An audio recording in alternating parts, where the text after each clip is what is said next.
Buenos días. Hace un año, un grupo de entusiastas estudiantes del doctorado en estudios humanísticos del Tecnológico de Monterrey, de los campus Monterrey y Ciudad de México, emprendieron la tarea de llevar a cabo el primer foro de estudios humanísticos en el marco de la Feria Internacional del Libro de Monterrey. Los retos eran mayúsculos, las dificultades a las que se enfrentaban eran grandes y finalmente pudieron llevar a cabo una actividad que tuvo un impacto muy grande en nuestra comunidad. Desde el principio se pusieron la meta de pensar en una forma de abordar los temas importantes desde las humanidades que pudieran tener también un impacto y dejar en el público una reflexión para los días posteriores. El tema que ellos escogieron el año pasado fue nuestra ciudad rumbo a la sustentabilidad.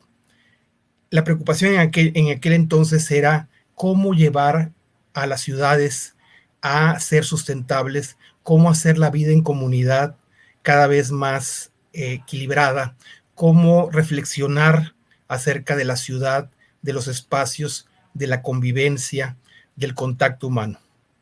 A un año de distancia, los retos, los cambios, la realidad ha sido totalmente distinta.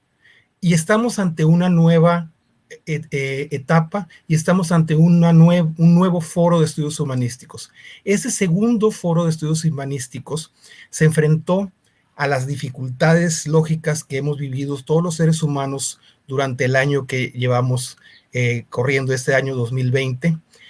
Y a diferencia del foro del año pasado, tomaron la tarea de modificar este formato para llegar a más personas, para llegar a más reflexiones y para buscar romper con paradigmas. Y creo que este es precisamente el mensaje que los jóvenes de esta generación de estudiantes del doctorado en estudios humanísticos del Campus Monterrey y del Campus Ciudad de México quieren compartir con nosotros en estos 4 días de este segundo foro de estudios humanísticos, cuyo título, pues efectivamente tiene como marca, como sello, la disrupción.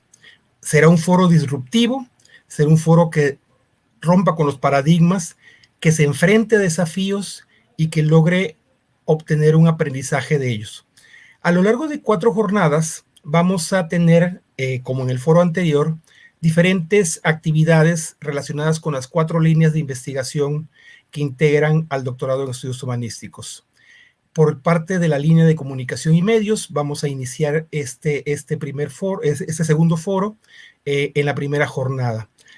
Vamos a también abordar desde la perspectiva de los estudios del discurso artístico, histórico y literario, también desde la ciencia, la tecnología y la sociedad, y por supuesto desde los aspectos que la ética nos brinda. Les invito a acompañarnos, les invito a reflexionar con los conferencistas, con los y las panelistas que nos acompañarán en estas 4 jornadas, en las 2 semanas que vamos a estar viviendo y enfrentando desafíos. Muchísimas gracias. A nombre del doctorado en estudios humanísticos de la Escuela de Humanidades y Educación del Tecnológico de Monterrey, quiero dar la más cordial bienvenida a todas y todos las personas del público que nos hacen el favor de acompañarnos, y esperamos que estas conferencias, estos paneles de reflexión, la presentación del libro que tenemos, el conversatorio con artistas, pues abonen a poder hacer que nosotros tengamos una convivencia cada vez mejor, poder enfrentarnos de una manera más interesante, más completa, más directa a estos desafíos que este año nos ha brindado. Bienvenidas y bienvenidos.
Quiero hablarle del huracán María.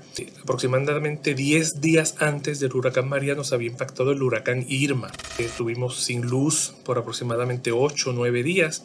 Hubo gente que nunca recuperó el servicio de energía eléctrica y que entonces viene el huracán María a completar lo que Irma había iniciado.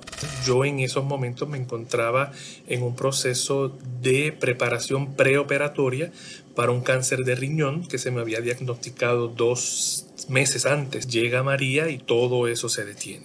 Todos los equipos médicos, todos los equipos de los hospitales pues funcionan a base de energía eléctrica. No contar con ese servicio fue un impedimento muy grande para que pudieran darse los servicios que yo necesitaba. Y nos habíamos preparado para eso, pero para Irma. Y nos llega María y ahí empezó la pesadilla. Recuerdo haber hecho fila desde las 4 de la mañana hasta las 3 de la tarde en una gasolinera para que nos dijeran que ya se había acabado.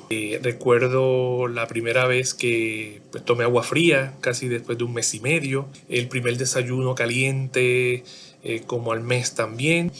Y es como, pues, es algo apocalíptico, literalmente es algo apocalíptico. Y todo esto pues hace que uno se prepare, que uno tome las cosas con otra mirada, que priorice la importancia de la familia, la importancia de las amistades, la importancia de los recursos que son limitados, que no son ilimitados. A los 3 meses pues ya me pudo operar y gracias a Dios todo salió muy bien. Fueron 6 meses muy fuertes, desde antes del huracán hasta después del huracán, que todos estamos expuestos y a diferentes cosas y que de todos podemos y debemos aprender.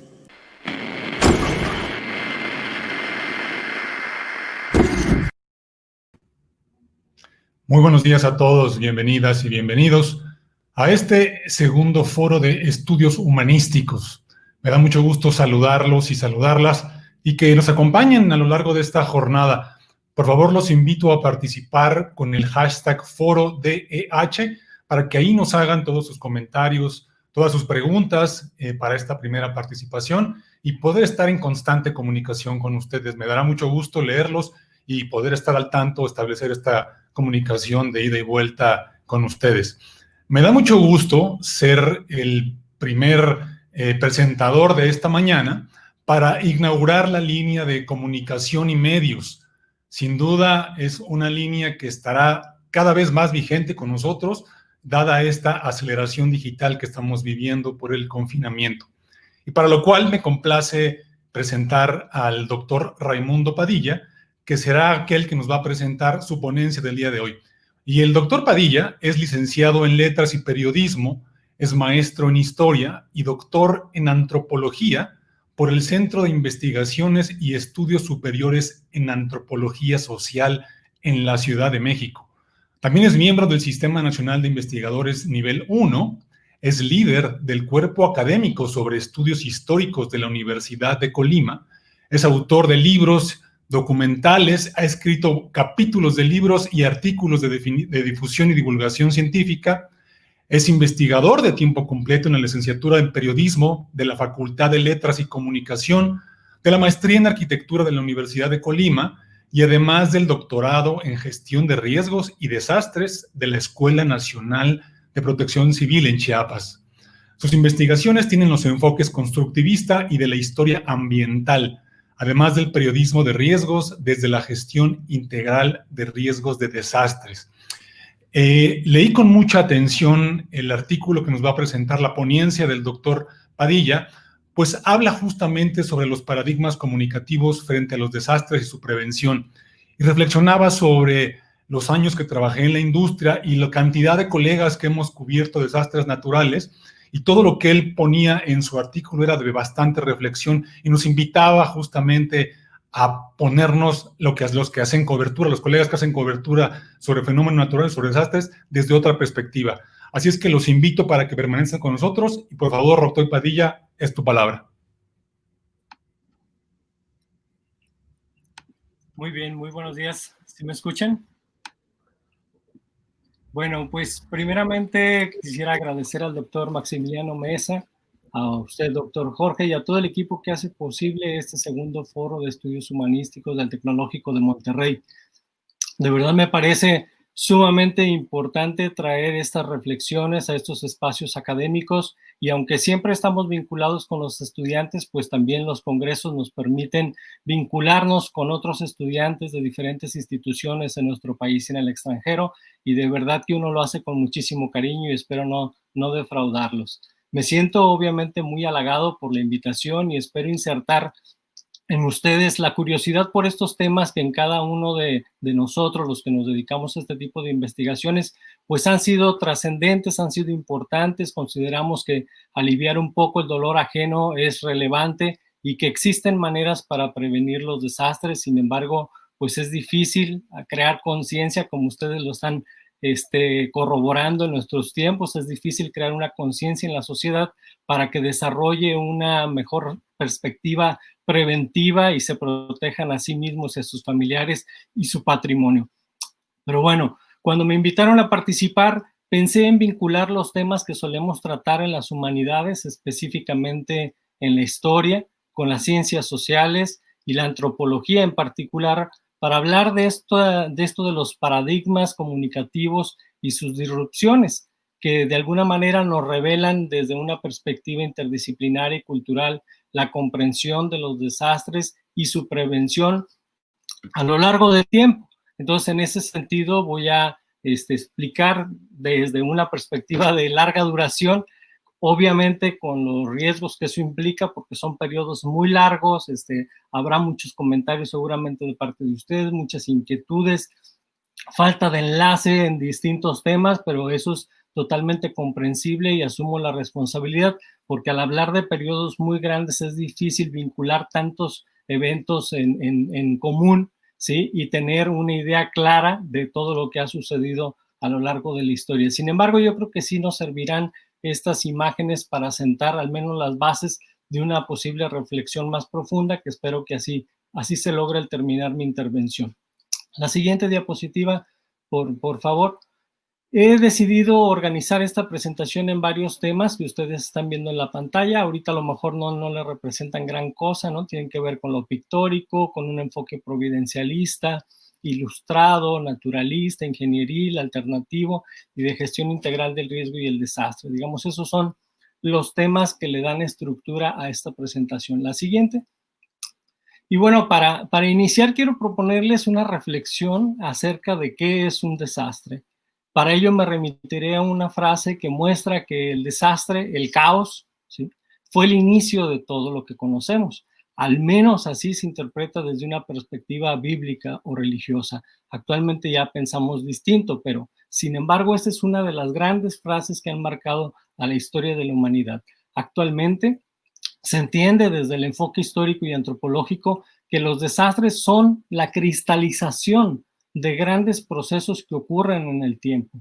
Son multicausales, multifactoriales, multidimensionales, tienen toda una larga historia, es decir, no sucede en el momento preciso en que se presenta la amenaza o en el que ocurre el impacto. Los desastres tienen una larga duración que explica esas relaciones entre una sociedad que es vulnerable y una manifestación, o denominado también un agente, ¿sí?, que es el que detona ciertos daños, ciertos impactos que nosotros como investigadores solemos caracterizar como desastre en función de los daños económicos y las pérdidas humanas principalmente, aunque obviamente implican también afectaciones al entorno natural de donde se presentan estos eventos. Sin embargo, desde distintas perspectivas, ¿sí?, hay varias coincidencias, principalmente en que en todos los desastres al menos hay tres elementos de manera permanente.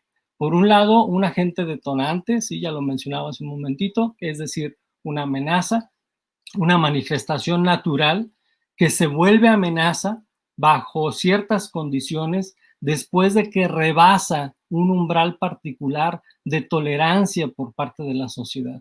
Es decir, una tormenta que nosotros estamos percibiendo, disfrutando desde nuestra vivienda, desde el interior de nuestra vivienda, se convierte en una amenaza cuando nosotros estamos expuestos en el campo y cuando están ocurriendo descargas eléctricas. Es el mismo fenómeno, pero nuestra exposición es determinante para que ese fenómeno se convierta en una amenaza.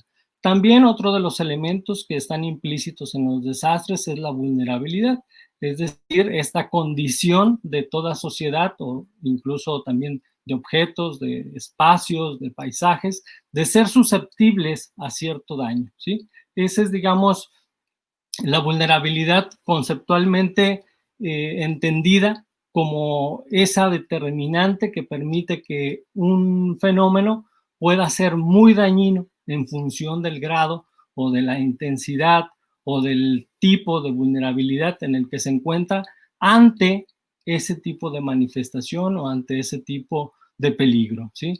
Pero imprescindiblemente en todos los desastres, ¿sí?, está la sociedad.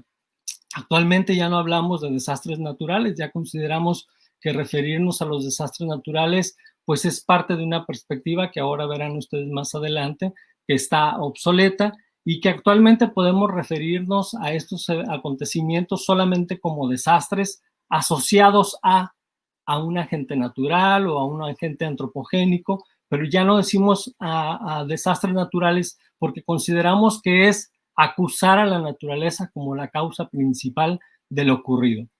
Y en todos los desastres, lo que estamos viviendo actualmente es un enorme desastre. En todos los desastres, el agente imprescindible siempre es la sociedad. Si no hay una sociedad afectada, entonces no hablamos de que ocurra un desastre. Hablamos de que existe un daño ecológico, patrimonial, en el paisaje, etcétera, pero no hablamos de un desastre. Entonces, el factor imprescindible en todo desastre es la sociedad. Si no hay una sociedad afectada, entonces no se le caracteriza como desastre. La siguiente, por favor. Existen en nuestra historia y en nuestros antecedentes y en nuestro entorno, pues múltiples manifestaciones, y esas manifestaciones bajo ciertas condiciones se consideran amenazantes y peligrosas para la sociedad. En la antigüedad, sí, voy a empezar ya ahora a hablar un poco sobre estos paradigmas ilustrados a través de la iconografía en la historia, ¿no? En la historia o en la antigüedad se pensaba que ciertos seres gigantes, como digamos el Atlas que sostenía al mundo, causaban fenómenos naturales como los sismos. De ello tenemos múltiples representaciones de verdad pictográficas que comunican hasta nuestros días esas imágenes como la que vemos en la pantalla. Se trata de un pez al que se le asociaba que vivía en el mar y que con su movimiento generaba los sismos. Eran formas de entender qué era lo que estaba sucediendo. La siguiente, por favor.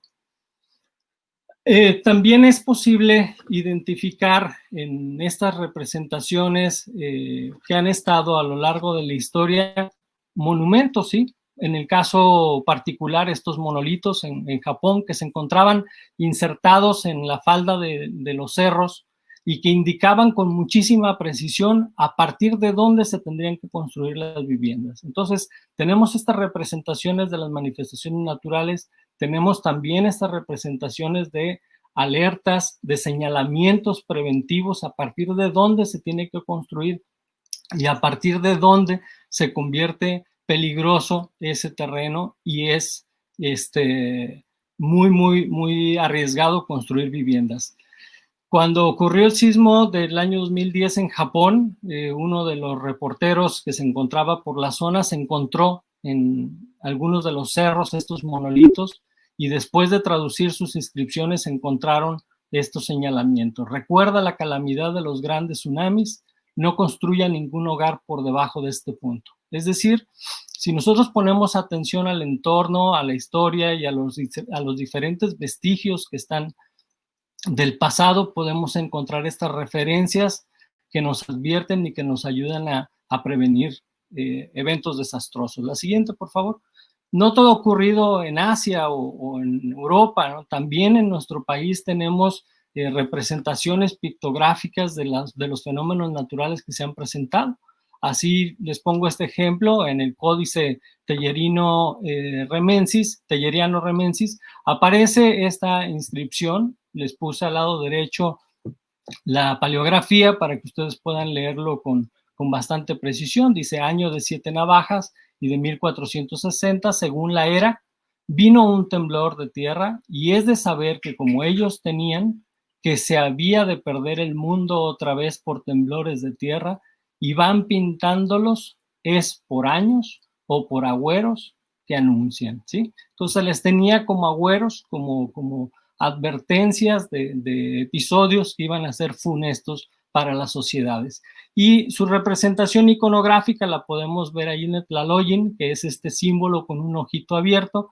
Eso representa que al sismo, pero también representa que fue durante el día, por eso está el ojito abierto. Tenemos representaciones pictográficas que han encontrado los arqueólogos, donde se muestra este ojito cerrado, y eso hace la significación de que se trató de un sismo que ocurrió durante la noche. Entonces, así en los siglos prehispánicos, ¿sí?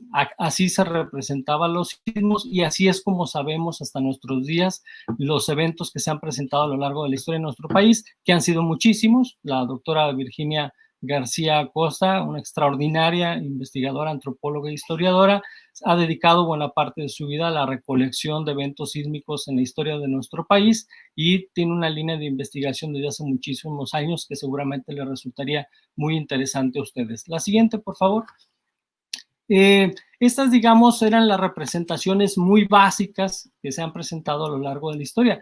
Existen otras que son mucho más complejas, que tienen que ver con un desarrollo iconográfico más elaborado, más artístico, pero que en síntesis nos representan esta relación entre la naturaleza y la sociedad, ¿sí? Y cómo las sociedades han ido explicando estos fenómenos difíciles de comprender a las sociedades de su entorno. Así muchas epidemias, la siguiente por favor, muchas epidemias eran comprendidas como castigos divinos. Lo mismo sucedía, por ejemplo, en el caso de los sismos, que eran considerados pues un mal que se recibía debido a comportamientos indeseados por las deidades. Y ese paradigma, digamos, y esa forma de representarlos ayudó a comunicar cuáles eran las causas incuestionables del origen de los desastres. La siguiente, por favor.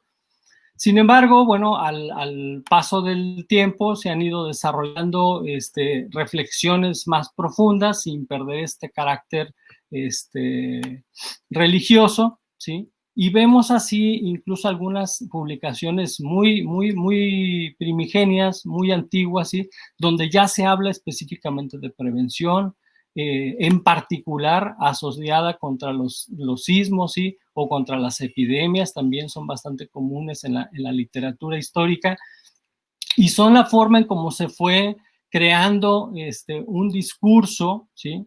Un protocolo también de actuación ante los eventos desastrosos. En estos documentos, como los que ustedes están viendo, la siguiente, ¿sí? Se muestra qué se tiene que hacer ante un evento desastroso, esté asociado a una epidemia o esté asociado ante un sismo.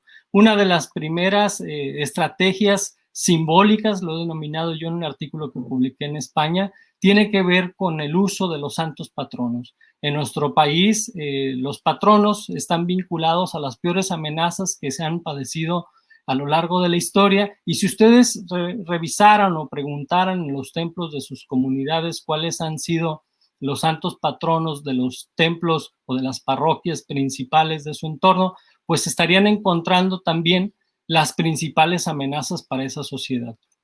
Es decir, se trató de sucesos tan importantes, que puede ser una epidemia o un sismo, pero tan importantes que fue necesaria la ayuda divina. Y por eso se solicita el amparo de un santo patrono. La siguiente, por favor. En la Ciudad de México, que bueno, todos la conocemos, sabemos perfectamente que ha padecido múltiples desastres, ¿sí? Parte de los elementos comunicativos más importantes que se han presentado desde la antigüedad hasta nuestros días están vinculados con los santos patronos, y en particular con 4 vírgenes, que están además ubicadas en una orientación con relación a los puntos cardinales, ¿sí?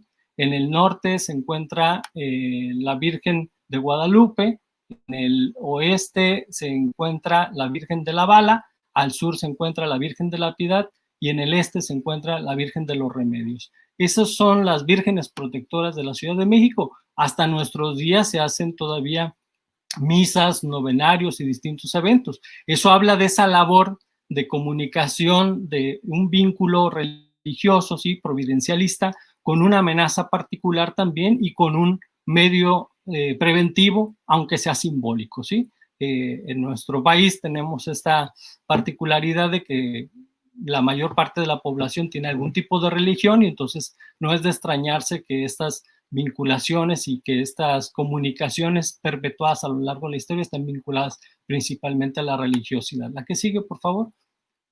Ya en el siglo XVII, pero particularmente en el siglo XVIII, empezó a cambiar este paradigma y esta forma de comunicar también los fenómenos naturales tradicionales al entorno de las sociedades, de las ciudades, y fue así que surgieron estas representaciones particulares de la naturaleza y del interior, por ejemplo, de la Tierra, ¿no? Algunas de las que podemos encontrar, yo aquí solamente dejé muy pocas por cuestión de tiempo, la que sigue, por favor, nos ayudan a entender cómo se explicaba el origen de los volcanes, ¿sí? Cómo no estaban tan errados, pues no se habían equivocado tanto, sabían que tenía un origen profundo, ¿sí? Aunque no conocían en detalle la física del fenómeno. Sin embargo, a lo largo de la historia, estas interpretaciones pues, han sido bastante certeras. Sí, también existen representaciones muy fantasiosas en esto. Sí, la siguiente, de una vez. Pero la visita a estos espacios de actividad geológica, ¿sí? No siempre positiva, a veces muy arriesgada, pero permitir conociendo la naturaleza de estos fenómenos y de estas manifestaciones tan comunes en algunas sociedades. Entonces, así es como se contaba, como se comunicaba en las escuelas, en la academia, qué era lo que estaba sucediendo con estos fenómenos particulares. La siguiente, por favor. En particular en el siglo XVII, sí, y digo siglo XVII, pero no hay periodos claros, no hay límites precisos en historia, son parte de procesos muy grandes, pero podemos encontrar ya, sobre todo en el siglo XVIII, un gran desarrollo de la instrumentación que ayudó a entender muchos de los fenómenos naturales, ¿no? Un hidrógrafo, un anemómetro, un barómetro incluso, ¿no? Que nos ayudan a entender parte de la física de los fenómenos naturales. Hay un libro que escribió Matthew Mulcahy, un historiador inglés, y en él identifica que el primer barómetro que llegó a las islas del Caribe llegó alrededor de 1580, ¿sí? Específicamente para identificar la presencia de huracanes. ¿Por qué? Bueno, porque cuando se presentaban huracanes en las islas, pues sufría afectaciones todos los plantíos de azúcar, y como eran colonia, entonces tenían que exportar el azúcar y si se presentaba un huracán, pues no tenían la disposición de ese recurso, eso lo encarecía y generaba problemas económicos muy serios en Inglaterra. Entonces, por eso era importante entender la relevancia que tenían los huracanes y también comunicar con mucha anticipación su presencia, sus características, para tratar de desarrollar medidas que pudieran evitar esos efectos indeseados. La siguiente, por favor. Así, a lo largo de la historia podemos identificar múltiples instrumentos y personajes también que han sido el motor de estas disrupciones, ¿sí? O sea, las disrupciones entendidas desde una perspectiva de cambio, ¿sí? Podría ser abrupto, si lo queremos ver de esa manera, pero de un pensamiento bastante original, bastante claro, con argumentos sólidos, ¿sí? Que ayudan a plantear una idea diferente, aunque no exista un cambio asociado a esta idea de manera inmediata, ¿sí? Nosotros actualmente estamos en un proceso de transición, lo veremos más adelante, pero hay periodos en particular donde sí es muy notable la participación de personajes y también la comprensión de estos eventos desde un modelo distinto. La siguiente, por favor. Uno de esos cambios ocurrió en 1755, ¿sí? Y dio origen a un planteamiento, a una cosmovisión, un paradigma más social construccionista, ¿sí? Resulta que en 1755 se presentó en Lisboa uno de los desastres más importantes que han ocurrido en la historia de la humanidad, alrededor de 30,000 muertos según diferentes estimaciones, pero no es precisa la cifra. Se presentó el sismo, después del sismo un gran incendio y después del incendio un tsunami que arrasó totalmente con Lisboa. Si ustedes van a Lisboa todavía van a poder encontrar muchos de esos impactos en las viviendas, representaciones en los museos, ¿sí? Y muchísima literatura acerca de este acontecimiento. Pero lo importante es que en este evento, Voltaire, que era un filósofo político muy importante en este periodo ya, escribió un poema al desastre de Lisboa. Y en ese poema, él describió cuáles eran las causas que desde su perspectiva habían ocasionado el desastre. Obviamente ese poema estaba cargado de toda la perspectiva providencialista, ¿sí? Y él asociaba este desastre a todos los males de la sociedad castigados por las deidades, ¿sí? Sin embargo, Rousseau, que pues era muy joven en ese periodo y era sobre todo desconocido, escribió una carta y se la envió a Voltaire. La carta no la leyó, la guardó en un cajón y al morir Voltaire, cuando revisaron sus pertenencias, se encontraron con este documento de Rousseau en donde le decía que no fue la naturaleza lo que congregó 20,000 casas de 6 o 7 pisos en este sitio en particular, que si los habitantes de la ciudad no hubieran elegido agruparse en edificios peligrosos, el daño habría sido mucho menor. Si hubieran vivido adecuadamente distribuidos y en casas más pequeñas, podrían haber escapado fácilmente en el primer impacto y habrían estado lejos del peligroso centro al día siguiente, pero se quedaron obstinadamente en el lugar, preocupados por su dinero y sus posesiones, y muchos fueron asesinados en consecuencia. Entonces, dice Rousseau, no fue solamente Dios, ¿sí? Tampoco hay que acusar totalmente a la naturaleza, hay que destinar buena parte de la responsabilidad en este desastre a la sociedad. La siguiente. Entonces, así es como surge un planteamiento distinto, ¿sí? Y como muchos de los planteamientos que se han hecho a lo largo de la historia generan transformaciones y cambios importantes, así ocurrió con este evento y a partir de entonces empiezan a realizarse distintas publicaciones. Una de esos ejemplos es esta Historia Universal de los Terremotos, muy temprana, es de 1756, ¿sí? 58 más o menos, sí, 58, y ya muestra esa preocupación por conocer las diferentes manifestaciones sísmicas que se han presentado a lo largo de la historia. Entonces, por entender cuál es la presencia, la frecuencia de estos fenómenos recurrentes en ese entorno europeo. La siguiente, por favor. Posteriormente, ya lo que vemos son publicaciones pues, más cercanas a lo que nosotros denominamos como científicos, ¿sí? Donde ya se especifica el análisis en un solo evento y en particular en las características físicas o biológicas según se trate de la amenaza, ¿no? Entonces ya tenemos investigaciones sobre epidemias, ¿sí? Sobre las pestes desde 1800, pueden ver aquí esos ejemplos, ¿sí? Sobre las plagas, ¿no? Y cuáles son el origen de estas plagas. Y estas interpretaciones, que son comunicadas a través de estos documentos, pues tratan de dar a entender qué era lo que estaba sucediendo. La siguiente, por favor. Y ya, pues muy cercano a nosotros, a principios del siglo XX, se realiza uno de los más importantes aportes que sí cambian el paradigma, porque durante la antigüedad, durante muchos siglos, la ruta para comprender los fenómenos naturales era la física, ¿sí? Y eran las ciencias naturales. Sin embargo, a partir del siglo XX, este nuevo paradigma desde las ciencias sociales, en particular este estudio de Henry Samuel Prince, ayuda a entender que también las ciencias sociales pueden hacer un aporte muy significativo a la comprensión de los desastres y de las causalidades que están asociados. La siguiente, por favor. Y a partir de 1920, pues se desarrollan estudios muy esporádicos sobre los desastres, ¿sí? Principalmente en Estados Unidos, en Europa, en cada uno de estos espacios con relación a diferentes amenazas que son importantes para las sociedades. Pero en nuestro país en particular, este proceso se ve especialmente magnificado en la producción de distintos trabajos académicos a partir de los sismos de 1985 en la Ciudad de México. Este desastre, que fue mediatizado como ningún otro en la historia de nuestro país, ayudó a entender, ¿sí?, la relevancia que tenían los desastres y que era importante atenderlos, ¿sí?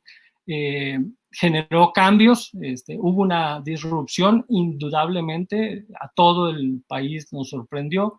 Seguramente ustedes eran muy jóvenes y no habían nacido cuando ocurrió este acontecimiento, pero significó un antes y un después para la historia de nuestro país. Rompió en varios sentidos los paradigmas asociados a los fenómenos naturales solamente y empezó a buscar las razones más profundas de la causa del desastre. Y esas razones, pues, evidentemente eran sociales. Empezó a identificar la corrupción como un agente característico también entre las causalidades de los desastres. La siguiente, pero uno de los cambios más importantes que se realizaron asociado con los sismos de 1985 fue la creación del Sistema Nacional de Protección Civil.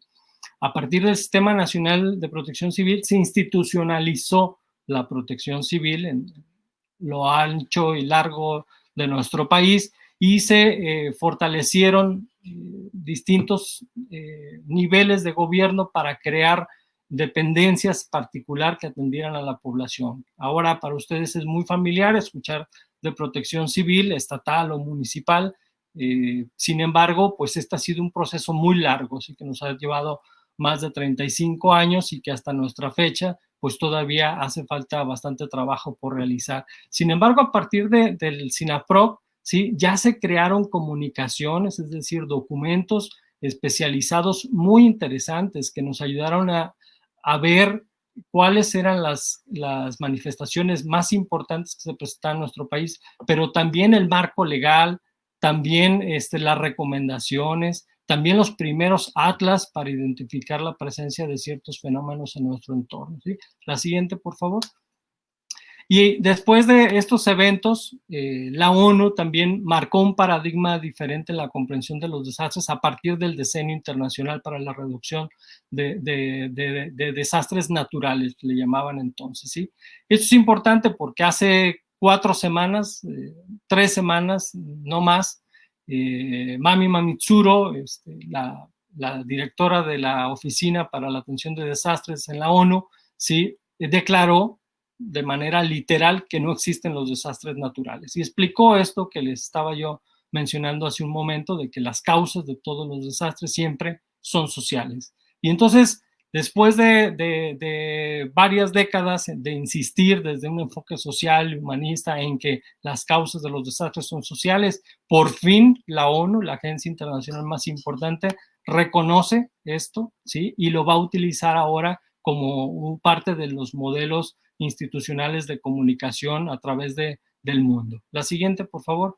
En particular, en los 90 surgió un grupo de investigadores canadienses, ingleses, mexicanos, latinoamericanos, que se autodenominaron la red, ¿sí? La Red de Estudios Sociales en Prevención de Desastres en América Latina.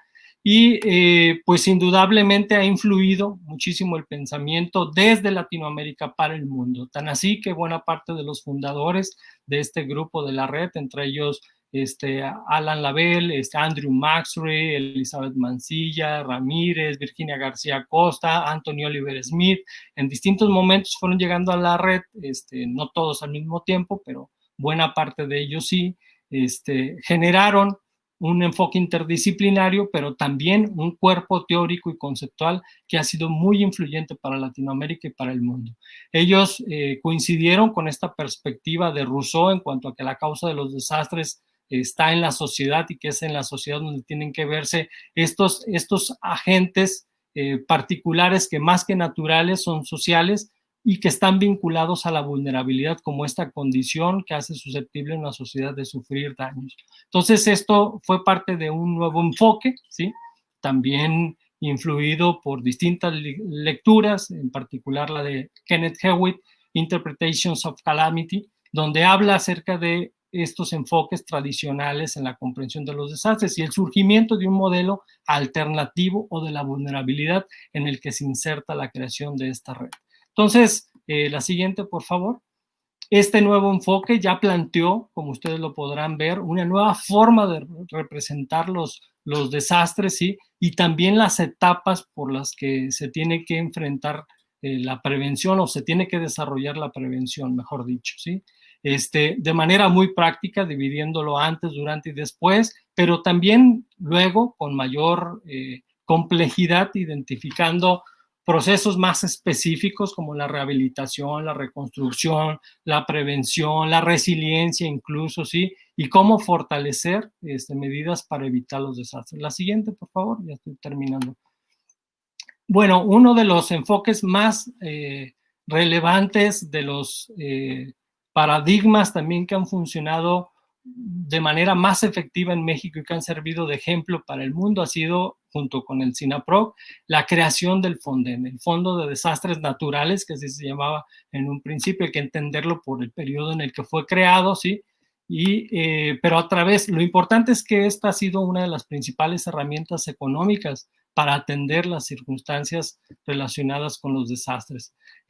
Además de que ese cuerpo que está conformado con el SINAPROC, pues incluye estas herramientas como el FONDEM, también crearon dependencias particulares especializadas con la investigación de desastres, como el Centro Nacional de Prevención de Desastres. Ahí, la siguiente, por favor. De manera muy particular, hemos establecido una vinculación de hace varios años y hemos tratado de vincular a los periodistas con la comprensión de estos procesos que ahorita estoy explicando de manera muy rápida, pero para que fortalezcan sus capacidades y entiendan que no podemos asociar los desastres al fenómeno natural.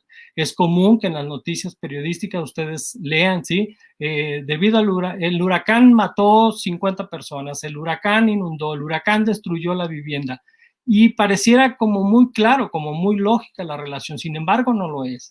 Hay que procurar que los periodistas realicen un trabajo de investigación más profundo para que encuentren esas causalidades. En el año 2018 publiqué un artículo sobre el sismo o desastre en la Ciudad de México y hago un análisis de este periódico que se llama Animal Político y hago observable cómo en pocos días cambiaron su discurso de ser naturalista a buscar las causas sociales del desastre que se había detonado en la Ciudad de México durante el 2017 con el sismo.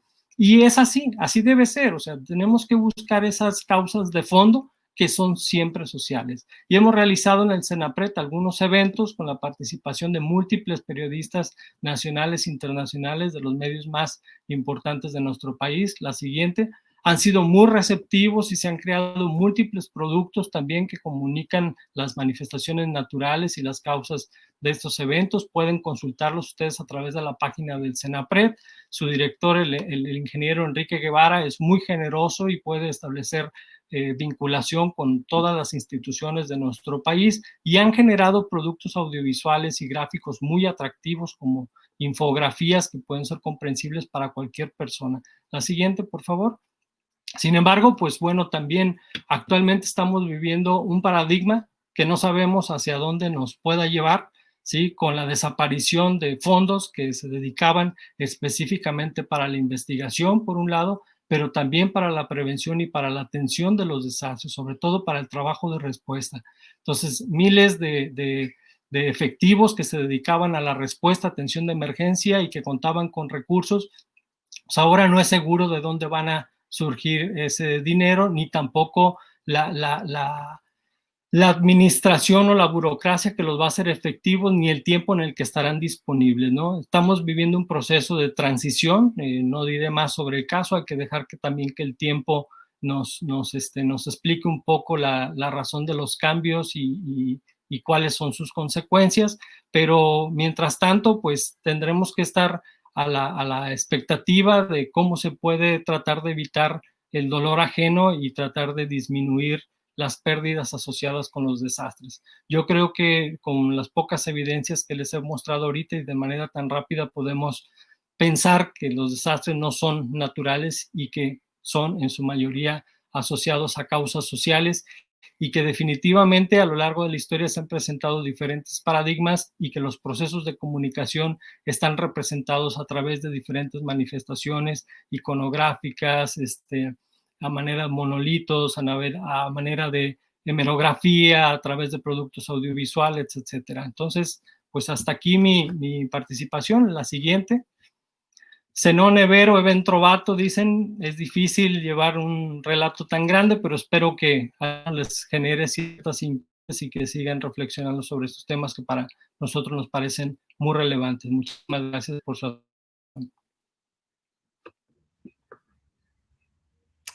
Excelente, excelente, doctor Padilla. La verdad es que seguimos con mucha atención tu ponencia y con sobre todo grandes reflexiones porque exige y demanda a los medios de comunicación, como bien lo ha señalado, cambiar el paradigma. Y eso va a tomar tiempo a la industria, pero sin duda me da mucho gusto ver que ya están en la brega, dando la batalla, intentando, capacitando justamente a los periodistas, a los reporteros, a los editores, ¿no? Que finalmente están ahí supervisando diferente tipo de información al respecto.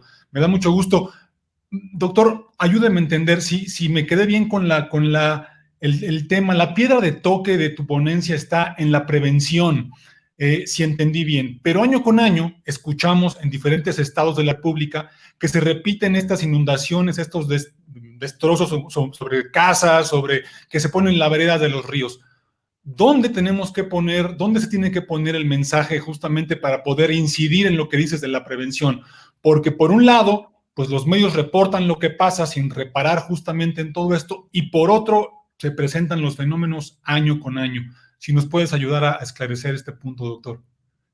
Claro, con muchísimo gusto y muchas gracias por esta pregunta. Cuando vuelo de la Ciudad de México con destino a Colima, desde la ventanilla del avión volteo hacia abajo a ver la Ciudad de México tan enorme, ¿sí? Y inevitablemente siempre me pregunto en qué están pensando todos los colegas que son consultores y que son personal de protección civil cuando hablan de que es necesario realizar una labor de concientización en la sociedad para que tenga una perspectiva más preventiva sobre los desastres. Es decir, el reto es tan enorme, ¿sí? Tan enorme que resulta casi imposible la labor de llevar a cada familia un folleto o un agente de protección civil para que les dé un curso o un taller intensivo sobre prevención. Es una labor imposible. A una escala de países todavía más difícil. Por eso hemos insistido, hemos cambiado el modelo, hemos tratado de fortalecer este nuevo paradigma de la comunicación, porque estamos profundamente convencidos de que son los medios de comunicación quienes nos van a ayudar a fortalecer ese cambio de conciencia necesario en todo nuestro país. Los medios son de manera determinante los que se encargan de crear un imaginario del desastre. A través de los medios de comunicación nos dicen qué tan grande es el desastre, por decirlo de manera muy simple, qué tan importante, cuánto tiempo tienen que estar al pendiente la sociedad de la emergencia y cuándo desaparece esa amenaza, aunque continúe ahí. Actualmente estamos viendo que para muchos medios de comunicación pareciera como que la pandemia dejó de ser una amenaza real y tienen otras noticias en primera plana, tal vez porque piensen que se cansó la sociedad. Sin embargo, la amenaza sigue ahí, está latente, y países de Europa ahorita están teniendo un incremento mayor de contagios, ¿sí? Y están a punto de cerrar sus ciudades. En nuestro país todo llega después de Europa y seguramente esta ola continuará. Ojalá de verdad que estos diálogos con la sociedad, con los estudiantes, permita que cuando ellos tomen decisiones, cuando ellos estén frente a las direcciones de los más importantes medios de comunicación de nuestro país, recuerden esta charla, ¿sí? Y ayuden a fortalecer la investigación social sobre los desastres y ayuden a diseminar esta idea de la importante y determinante labor que tienen los medios de comunicación para que la sociedad entienda que las causas de los desastres es la misma sociedad. Nosotros construimos condiciones de riesgo que mal manejadas se convierten en desastres.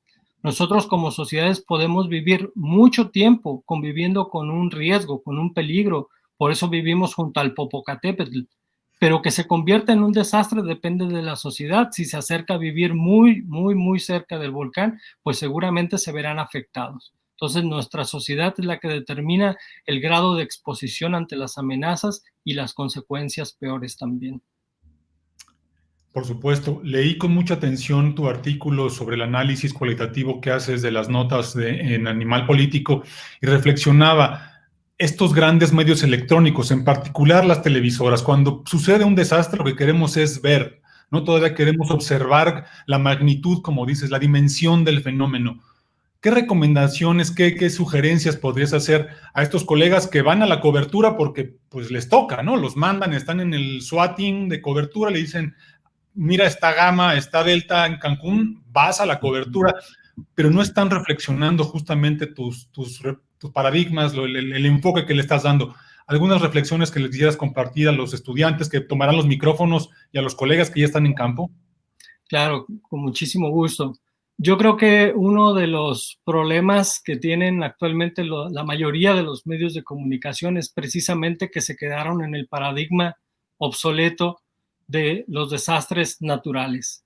Es urgente que se capacite al personal que trabaja en los medios de comunicación en las distintas áreas, ¿sí? Tú hace un rato mencionabas algo muy rápido, que podría pasarse por alto. Sin embargo, yo he trabajado también 7 años en periódicos como coordinador de edición y entiendo la dinámica del trabajo interno. Sé que un reportero puede escribir su noticia bien, cabecearla o ponerle el título adecuado, pero una vez que llega el editor la modifica y la ajusta al espacio que tiene disponible en función de los caracteres que le destinaron. Y eso puede marcar la diferencia entre que se diga desastre o que se asocia a desastre natural en 2 palabras, ¿sí? Por eso es importante capacitarlos y actualmente ya existen muchas alternativas. Hemos realizado varios cursos en Senapred, hemos dado varios talleres, varias conferencias, particularmente para periodistas, y ojalá que algún día tengamos la oportunidad de dialogar con sus estudiantes más en corto y más a detalle para mostrarles muchos ejemplos y hacer ejercicios también, porque este cambio no solamente se logra comentando, platicando, sino hay que ponerlo en práctica y hay que ver cómo se está construyendo, cuáles son los elementos que construyen ese acontecimiento que de manera general lo denominamos desastre. En su momento, Eliseo Verón, ya en los años 70, es todo un clásico, pero a nuestra generación le ha servido muchísimo darnos cuenta que el desastre como el acontecimiento tiene múltiples elementos que lo determinan, que son actores, que son las coherencias, incoherencias, que tiene una topografía, que tiene una frecuencia. Todos esos elementos ayudan a entender cómo los periodistas construimos esa realidad, ¿sí?, a través del mensaje que emitimos a la sociedad. Y también es importante que se hagan estudios de percepción, ¿sí?, de recepción también, para que los periodistas podamos entender cómo la sociedad está recibiendo, está interpretando y está poniendo en práctica la información que nosotros les suministramos. Creo que por ahí sería la ruta. Buenísimo. Doctor, ya nos están llegando las preguntas de las personas que nos están haciendo el favor de compartir con nosotros esta mañana, y los invitamos a que lo sigan haciendo a través del hashtag ForoDEH, para que por favor nos pongan ahí sus comentarios, sus preguntas. Bastantes buenas, me tomará tiempo escoger todas, pero hay una donde quisiera empezar. Nos pregunta Tifá Arcadia, dice: ¿qué diferencias hay entre la forma de hablar de desastres naturales en México comparado con otros países? Interesante por si otros países ya cambió el paradigma o siguen justamente repitiendo el que nos has comentado en la mañana del día de hoy, doctor. Bueno, tuve problemas con el audio para entender, pero voy a tratar de responder con lo poco que alcancé a captar. A mí me parece que en general, como lo mencioné durante mi presentación, hay un enfoque que está sosteniéndose a través de las instituciones y que era justamente de los desastres naturales, ¿sí?, a través de la ONU, pero que recientemente está haciendo un cambio a ese paradigma, ¿sí? Se los dije hace 3 semanas, no más, ya existe un cambio de enfoque, un nuevo discurso y una elicitación del discurso diferente a lo que era tradicionalmente comprendido. Eso va a ser un cambio indudable. Ahora, durante varias décadas estuvimos promoviendo que el FONDEN y el FOPREDEM dejaran de llamarse Fondo de Prevención de Desastres Naturales. Ahora finalmente los han desaparecido y ya no hay necesidad de solicitar ese cambio, ¿sí? Sin embargo, este modelo pues ha sido global en realidad. Pero hay que tomar en cuenta, yo por eso les mostré también en las distintas diapositivas los otros modelos, los otros paradigmas. ¿Por qué? Porque actualmente estamos conviviendo con al menos 3 modelos característicos en la comprensión de desastres. Por un lado, el providencialista. Podemos ver en los videos del sismo del 2017 en la Ciudad de México una pareja que está padeciendo el sismo y desde su cuarto están bajando a la corte celestial, ¿sí? no están pidiendo ayuda a la Protección Civil y solicitando que venga algún efectivo. Están hablando de la Virgen, los santos y San Pedro y Santa María y nos protegen. O sea, está presente ese modelo providencialista. También, al mismo tiempo, estamos conviviendo con el enfoque ingenieril o fisicalista. Tenemos instituciones como el Centro Nacional de Prevención de Desastres, donde se desarrolla investigación especializada, así como en el Centro de Investigaciones y Estudios Superiores en Antropología Social, el CIESAS, o la UNAM, o el CICESE, o redes también de investigación como la red SCLIM, la red de desastres asociados a fenómenos hidrometeorológicos y climáticos, donde ya se desarrollan estos otros enfoques vinculados con las ciencias sociales y con las humanidades para comprender los desastres desde una perspectiva más holística, más integral, más interdisciplinaria incluso, con la idea de tal vez algún día crear un marco teórico y conceptos afines que podamos comprender de la misma manera, porque ahorita tampoco hay acuerdos conceptuales, ¿sí? Lo que yo les estoy mostrando y mis reflexiones y mis descripciones y definiciones del desastre, se los dije desde un principio, es un enfoque profundamente cargado desde la historia y desde la antropología, pero seguramente varios compañeros, colegas de Protección Civil ahorita están pensando en las definiciones tradicionales del desastre en la Ley General de Protección Civil y no coinciden, porque esas definiciones técnicas institucionales siguen asociando el desastre al fenómeno natural y excluyen de toda la responsabilidad a la sociedad, ¿sí? Entonces, vivimos en una etapa, lo comentaba hace un momento, de transformación, de cambio de un paradigma donde estamos viendo el colapso de las instituciones que se habían fortalecido con el pleno énfasis en la protección primero, en la respuesta y también en la prevención. ¿Qué va a suceder en los próximos años? No lo sabemos, nadie tiene una bolita mágica para anticipar qué va a suceder, pero básicamente estamos conviviendo con esos modelos todavía, ¿no? El fisicalista, el providencialista, ¿sí? También el naturalista. Los medios de comunicación siguen asociando el desastre a la naturaleza, los ingenieros están buscando las causas físicas de las manifestaciones naturales y los más religiosos siguen explicando los desastres a través de las divinidades. Recuerdo que se puso, todo mundo sabíamos en el 2017 lo que era el DRO, ¿no? Justamente ya todo el mundo entendimos lo que hacía esta persona para revisar los edificios. Hay más preguntas, doctor. Dice, ¿cuál sería, dice Blanca, nos pregunta, ¿cuál sería la sugerencia para los cibermedios como nuevos paradigmas de la comunicación de desastres y qué redes funcionarían mejor para la comunicación de estos eventos disruptivos? Muy bien. Bueno, yo les recomiendo mucho, de verdad, este número especial de la revista Sociología Mexicana que se publicó en el 2018. Lo pueden consultar de manera electrónica, gratuita, y ahí hay varios estudios donde se hace donde se muestra evidencia de cómo están funcionando las redes sociales en situación de desastre, particularmente en la Ciudad de México. Entonces, cómo funciona el Twitter, cómo funcionó el Facebook, cómo funcionó el WhatsApp en una situación de emergencia y de respuesta. Digamos, eso ya está claro, ¿no? Hay muchísima información. También hay publicaciones, hay libros especializados sobre periodismo y comunicación de desastres, principalmente si ustedes los buscan a través de Amazon, porque están escritos en inglés, en francés o en otros idiomas. Hay casi nada escrito en México sobre el tema y esa es una área de oportunidad. Actualmente estamos armando un libro sobre periodismo de riesgo, le llamamos nosotros, pero digamos en Latinoamérica, en inglés, en Europa, pues sí pueden encontrar algunas publicaciones. Principalmente hay guías también de las asociaciones de periodistas donde dicen cómo tiene que prepararse antes de acudir a una zona de peligro, ¿sí? Cuáles son las medidas, porque no es lo mismo atender un sismo que atender una inundación o que atender una epidemia. Debes contar con el equipo adecuado, ciertas vacunas, equipo técnico especial, extra, hasta baterías extras, pensar en que no va a haber electricidad, etcétera. O sea, es un escenario muy complejo, muy parecido al escenario de guerra, ¿sí? Pero es también más peligroso, diría yo, por el grado de exposición al que está el periodista en una situación de desastre. Que en una guerra, a pesar del desorden, dijera Borges, todo desorden compone un orden, pero en un desastre no sabes qué va a ocurrir en cada instante, ¿sí?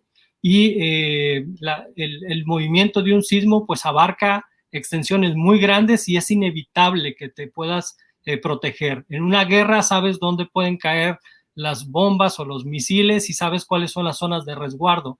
En una situación ante sismo, las réplicas se presentan en zonas muy amplias y aunque tú te sientas seguro en un edificio, puedes no estarlo. Entonces, se requiere capacitación, no es un juego. Hay que entender que los periodistas actualmente se están jugando el pellejo todos los días, además de que son muy mal pagados, ¿sí? Y sus servicios también son deficientes por las cosas, por los temas que hemos estado señalando, sí, porque hay imprecisiones, porque su discurso no es claro, porque hay omisión en la investigación, etcétera. Además de eso, no se están capacitando y están acudiendo a la cobertura de desastres prácticamente con la ropa que traen puesta en el día.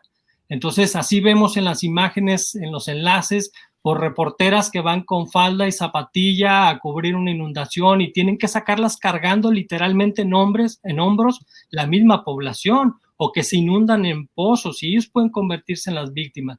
Entonces hace falta mucha capacitación. Es importante que los medios estén fortaleciendo la capacitación de su personal y que no los estén vulnerando. Yo lo he dicho en varias presentaciones. Nosotros estamos buscando regularmente la vulnerabilidad social en el entorno, ¿sí? Sin darnos cuenta que las propias empresas muchas veces son las que están vulnerando a su personal, porque no les dan prestación social, no les dan la capacitación, no entienden las fortalezas de cada uno de los periodistas, si puede estar en ese espacio o no. Tienen que hacerles estudios psicológicos para saber si va a poder enfrentar la situación frente a un montón de cadáveres que le va a tocar ver. Eso causa afectaciones emocionales y psicológicas y normalmente después de una cobertura no se trata el tema y por eso vemos muchísimos periodistas con problemas de alcoholismo, violencia intrafamiliar, divorcios, problemas con los hijos, desatención familiar, muchas problemáticas sociales vinculadas con los periodistas. ¿Por qué? Porque están afectados, ¿sí? Los periodistas requieren atención psicológica como en otros países la recibe el personal que atiende emergencias, ¿sí? Aquí no, aquí pues te encomiendas a tus amigos, se toman una cerveza, ¿sí? Con los cuates para relajarse e irse a dormir como si todo se acabara. Sin embargo, quienes hemos estado en situaciones de desastre sabemos lo que eso representa y cómo te genera ansiedad y cómo empiezas a temblar en la noche después de ver tantos cadáveres y después de ver tanto dolor. Porque uno es una esponja, somos humanos y somos sensibles. Y si no entendemos eso, pues entonces pues no servimos para este oficio. Este oficio implica que seamos sensibles ante la sociedad y que encontremos esas causas que ayudarían a fortalecer, ¿sí?, sus capacidades y a disminuir la vulnerabilidad. El darles ayuda, el darles apoyos, el darles paliativos es como lo ha dicho la ONU, es regalarles un pez o un pescado, en lugar de ayudar a la sociedad a que aprenda a pescar y que se fortalezcan sus capacidades y que mejoren sus condiciones de vulnerabilidad. Sin embargo, pues esa labor todavía pareciera como que no le corresponde a los medios de comunicación. Sin embargo, yo creo que sí, yo creo que somos bastante responsables. Comparto contigo, doctor. De hecho, hace unos meses tuvimos justamente unos foros con la UNESCO hablando sobre periodismo y pandemia, e inclusive sobre libertad de expresión y cómo estaban las condiciones de los periodistas. Los videos están ahí colgados también en el YouTube del TEC y de la UNESCO para que por favor los visiten. Y nos queda una última pregunta, aprovechando y dado que nos ilustraste con estas cartas entre Voltaire y Rousseau, que creo que pocos conocíamos, la verdad, fueron muy reveladoras. Zaira nos pregunta, ¿qué implicaciones tiene el hecho de que los desastres tengan un enfoque plenamente humano, entendiendo que hace referencia al concepto, al constructo sociedad? ¿Qué disrupción habría que ocurrir para que se extendiera fuera de lo humano? Ay, caray, ¿cómo sería fuera de lo humano? No, yo creo que es muy importante fortalecer este enfoque social porque, como lo mencioné en reiteradas ocasiones, nosotros podemos convivir con un riesgo de manera permanente. Hay muchísimas sociedades, ustedes vayan a la Riviera Maya, a Cancún también, pueden ir a la India, Asia, y se van a dar cuenta de múltiples sociedades. Es más, el 70% de la población, cito un artículo de Anthony Oliver Smith, Sea Level Rise, donde él indica el 70% de la población está migrando hacia espacios peligrosos, principalmente las costas. Ahí están ubicadas las principales ciudades, ¿sí? Entonces, es lógico entender que toda esa sociedad va a estar más expuesta, porque existe también este paradigma de la falsa seguridad, de que las ciudades actuales son más seguras y pueden enfrentar cualquier situación. Sin embargo, está generando una exposición exacerbada, caótica ante ciertas amenazas, ¿sí? Estamos perdiendo como humanos ese miedo necesario, ¿sí? Responsable, y nos estamos volviendo más negligentes. Hay aquí un concepto que quisiera recordar, que quisiera destacar, lo propuso en su momento una antropóloga que se llamó Mary Douglas, que se llama inmunidad subjetiva, ¿sí? Los humanos en esta pandemia lo estamos viendo de manera muy común, nos sentimos inmunes ante muchas amenazas, pero esa inmunidad es subjetiva, ¿sí? Somos una especie profundamente débil, ¿sí? No tenemos una coraza, no tenemos dientes tan afilados, no tenemos garras poderosas, no tenemos superpoderes, somos una especie profundamente frágil. Entonces tenemos que asumirnos como tal y tenemos que saber y reconocer que en todo nuestro entorno existen múltiples peligros y que tenemos que desarrollar ciertas prácticas o estrategias para fortalecer nuestras capacidades y sobrevivir de la manera mejor. Dijera Anthony Oliver Smith, de manera mutualista en esta convivencia con la sociedad, porque la naturaleza y sus manifestaciones han estado por siempre. Nosotros somos el agente que determina esta relación y lo que pueda suceder en el futuro. Yo lo entiendo así. Buenísimo, doctor. Vamos acercándonos hacia el final de esta excelente presentación y no quiero dejar pasar esta pregunta, dado las condiciones en las cuales estamos expuestos justamente ahora a esta dieta digital que estamos consumiendo todos los días y que se ha incrementado justamente en las condiciones actuales. Dice, Gabatrónica AN nos pregunta, ¿cuál considera que es el impacto de las denominadas noticias falsas en la generación de nuevas narrativas de desastres naturales? Sí, estos fenómenos de la infodemia y las fake news, la verdad es que hacen un daño terrible porque reducen la responsabilidad y la seriedad que tienen los casos de desastre. Sin embargo, entiendo también que son rasgos culturales.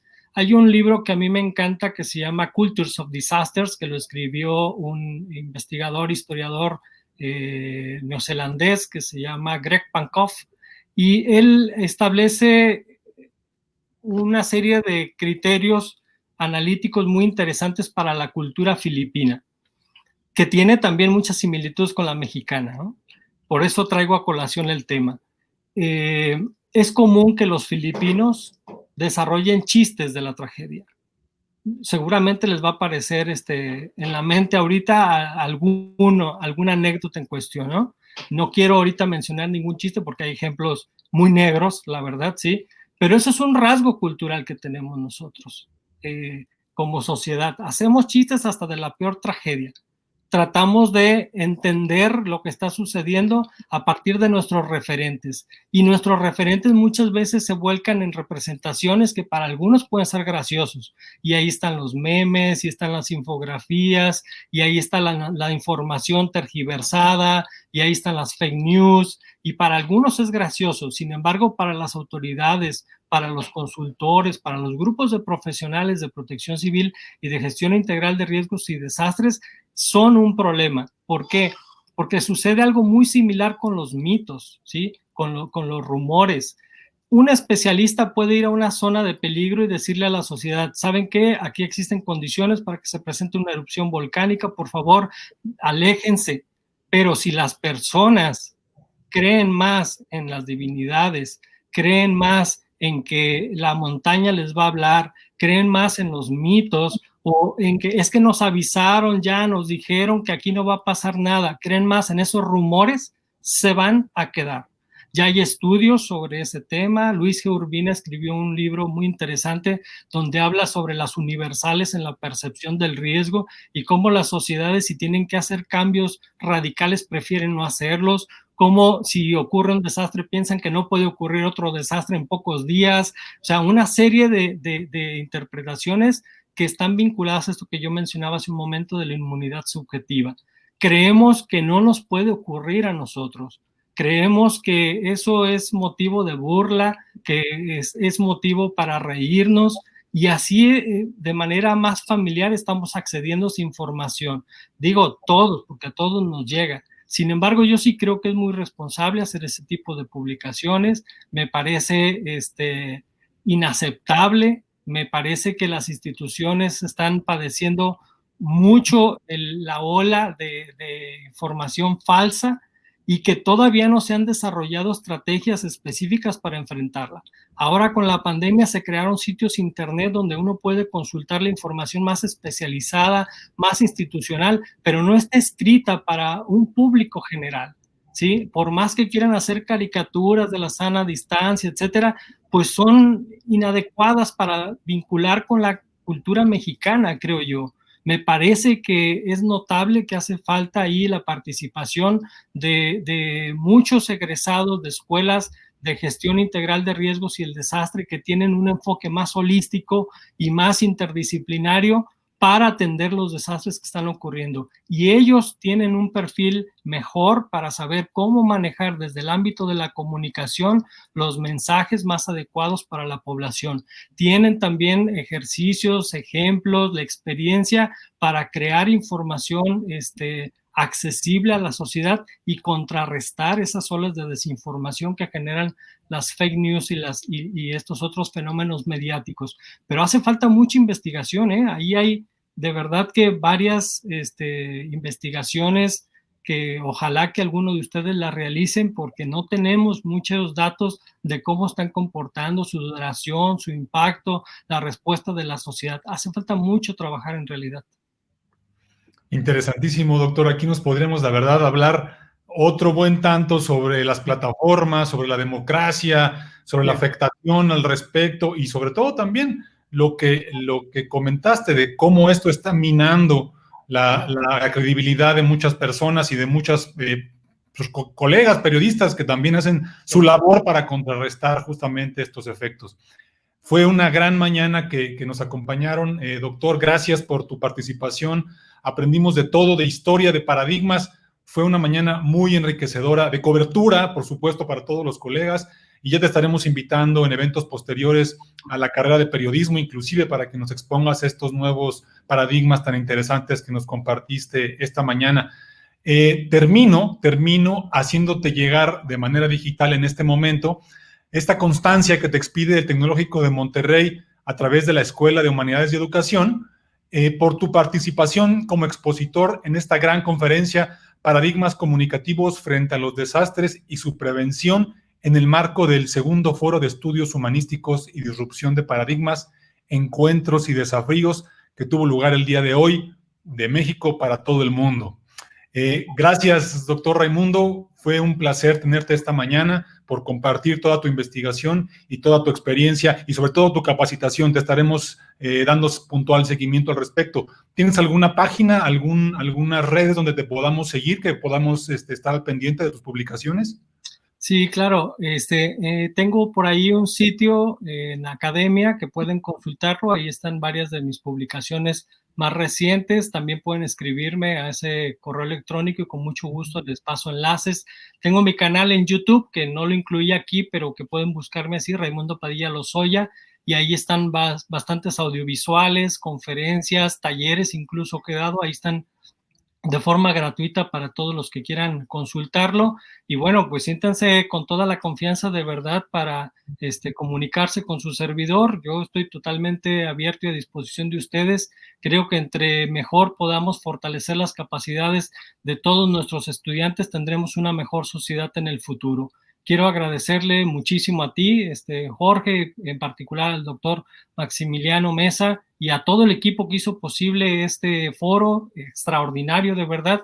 Lo estaremos siguiendo en las siguientes presentaciones, pero sobre todo a todos los estudiantes y a todo el público que nos ha hecho el favor de su atención y pues muchísimas gracias, de verdad, gracias totales, dijera Cerati. Un abrazo muy fuerte para todos.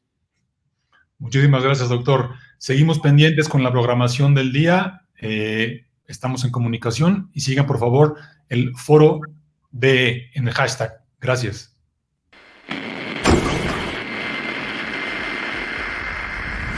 Te recordamos que a las 4:30 de la tarde tendremos una transmisión en vivo de la conferencia Big Data y Humanidades Digitales, ofrecida por el maestro Dagoberto Herrera. No te la pierdas.